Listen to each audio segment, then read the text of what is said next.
Let's bring you some breaking news from Italy. We have the latest figures. They issue daily figures about deaths and the number of cases. And the latest news is that the coronavirus deaths have risen by 683 in 24 hours, lifting the total death toll to 7,503.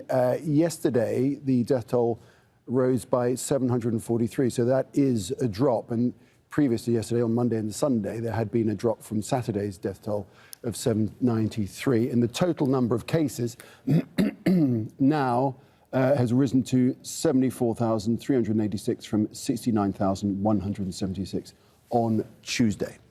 Okay. The United Nations is appealing for $2 billion to support humanitarian efforts worldwide to fight the coronavirus pandemic. In an exclusive interview with our diplomatic editor, James Bays, the Secretary General, Antonio Guterres, says it is in everybody's interests to help the world's poorest nations, especially in areas of conflict. Well, this is exactly an appeal for that. It is a humanitarian appeal for those countries in conflict, for those fragile states, for refugee camps, internal displacement camps, that have dramatic humanitarian needs that need to go on being met. But on top of that, have now the threat of COVID-19. And we need to do everything to prevent the disease to come to those areas to the extent possible. And at the same time, in those areas, you have people sometimes in slums of big cities or in camps in which it's very difficult to have isolation. There is no water in the households, sometimes no soap. Healthcare facilities are extremely rudimentary. So we need to boost the response capacity in those areas.